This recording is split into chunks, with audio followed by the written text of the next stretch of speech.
There is a story of an old couple who sat by the fire every evening in silence, their hands occasionally brushing, their eyes meeting less and less. The wife once whispered to her granddaughter, "Love doesn't disappear. It changes form like water into steam, like a flame into embers." Have you ever wondered why the heart's fiercest fire cools after the vows are spoken? Why the gaze that once lingered now glances away? The touch that once electrified now feels like habit? Is marriage love's fulfillment or its quiet undoing? We are taught that love is a crescendo, a meeting of souls that climbs higher, louder, until it becomes a symphony.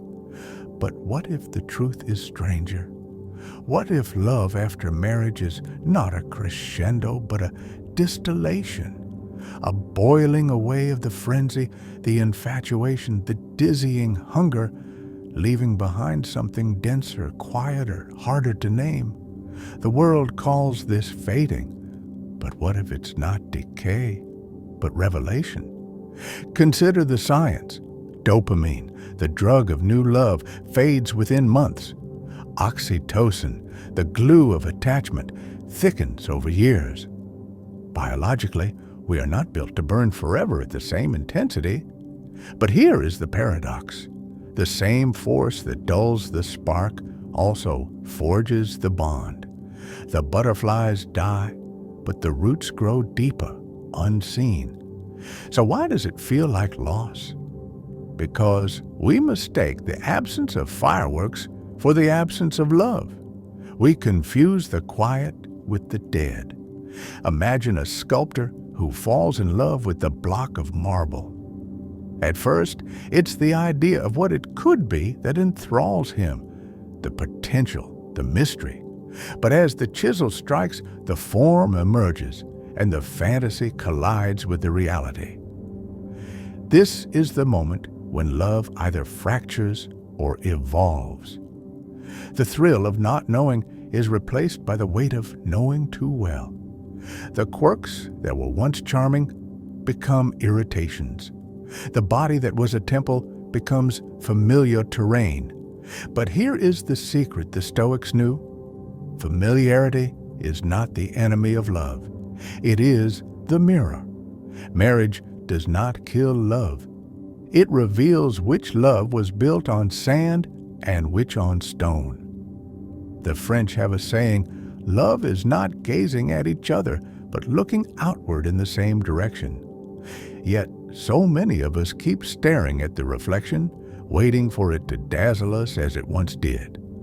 Ask yourself this: when the passion fades, what remains? Is it resentment? Routine? Or is it something else? A shared language of glances, a moquette of silence, a partnership weathered by storms? The ancient Greeks had multiple words for love: eros, passion; philia, friendship; pragma, enduring commitment. Modernity obsessed with eros, but marriage is the alchemy that turns eros into pragma. The problem isn't that love changes.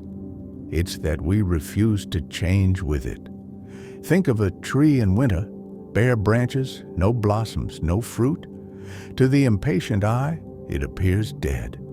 But beneath the surface, the roots are working, the sap is moving, the tree is not dying, it's preparing. So it is with love after marriage. The frenzy of petals falling is not the end. It's the necessary shedding for the next season. Yet why does this transition feel like grief? Because every transformation requires a death. The death of the fantasy, the death of the ideal. We mourn the loss of what we thought love would be. But in that void, if we dare to look, is the raw material of what love is. The Japanese art of kintsugi repairs broken pottery with gold, not to hide the cracks, but to highlight them. What if marriage is the same? The breaks are not failures. They are the places where the light enters. A study of long-married couples revealed a pattern. Those who stayed in love spoke of tiny acts of attention. The way he still warms her towel on the radiator, the way she cuts the crusts off his bread, though their children are grown. These are not grand gestures. They are the quiet syntax of a language forged over decades. The passion didn't fade. It decentralized. It moved from the center of their gaze to the periphery of their hands. So I ask you, what if love's fading is not a dimming, but a diffusion? Like perfume moving from a single bright note to a bass note that lingers on the skin. The tragedy is not that love changes form. It's that we stop paying attention to the new shape it takes.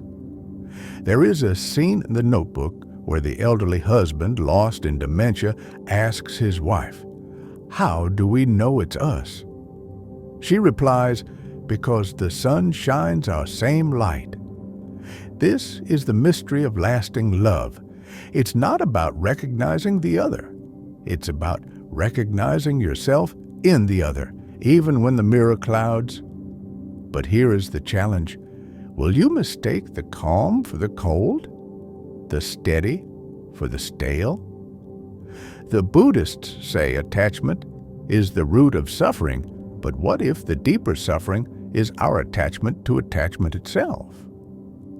To the idea that love must always feel like falling, never like standing firm. Consider the octopus, which spends its early life in a frenzy of mating, then slowly starves itself to guard its eggs. We call this sacrifice. But what if it's simply a different kind of fulfillment? Marriage, too, asks us to shift from consumption to stewardship, from taking to tending. This is not fading, it's metamorphosis. Yet society sells us perpetual honeymoons. Rom-coms end at the wedding as if the real story is too boring to tell. But the real story is the one they don't show. The midnight coughs covered, the bills paid in silence, the IVF injections administered without fanfare. This is love's second act. Unsexy, perhaps, but also unstoppable. So let me leave you with this. Close your eyes and picture the oldest couple you know. The way he helps her with her coat, though she hasn't asked in years. The way she laughs before he finishes the joke. This is not faded love. This is love distilled to its essence.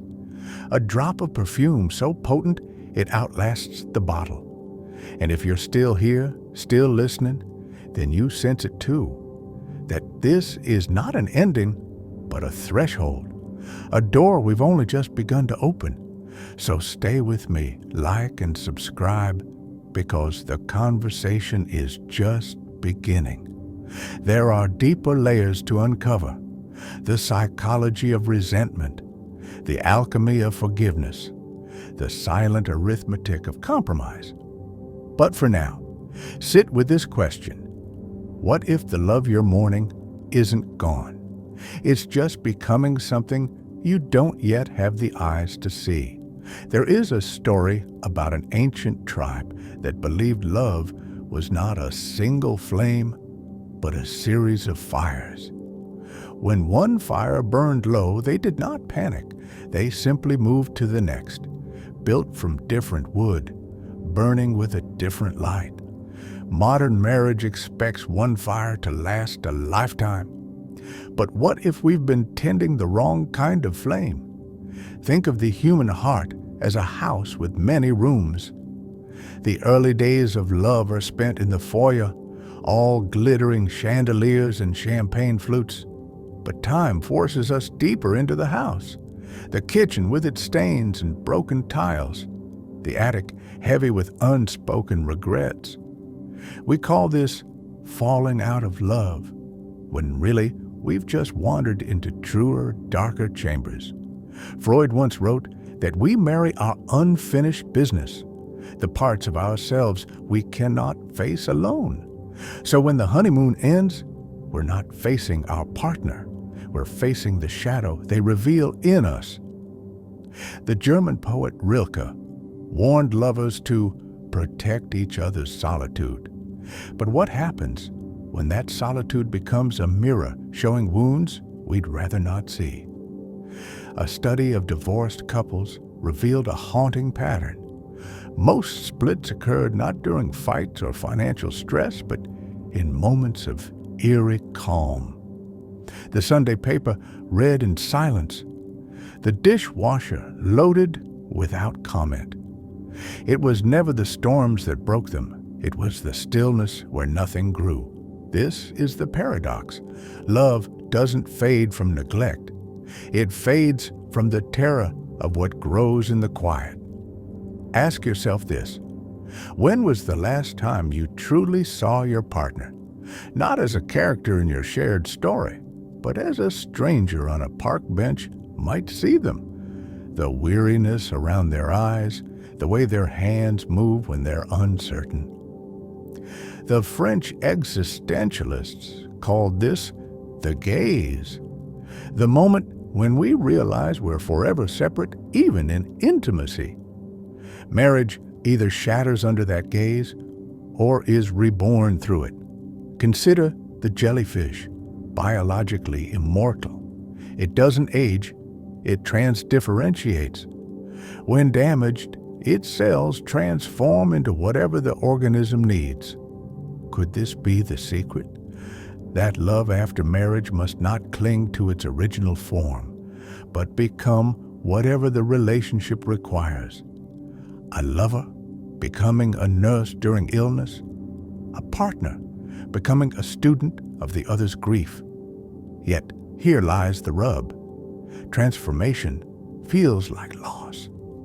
When the passionate boyfriend becomes the steady father, part of the woman mourns. When the carefree girl becomes the woman who remembers the taxes, part of the man grieves. We mistake these evolutions for betrayals, when in truth, they're the only way love survives. The Kabbalah teaches that divine light had to shatter its vessels to create the world. What if marriage follows the same law? The vessel of early love must break for a deeper union to emerge. We spend years gluing the pieces back together, not realizing we're building something new. So I ask you, what if the distance you feel isn't emptiness, it's space? The kind of space roots need to spread. The kind of sky a bird requires to remember its wings. The Buddhists say all suffering comes from wanting things to stay, while the Taoists whisper that the river never mourns the shape of its old banks. There's an experiment where couples were strapped to electrodes and shown photos of their partners. The long married ones didn't show the dopamine spikes of new lovers. Instead, their default mode networks lit up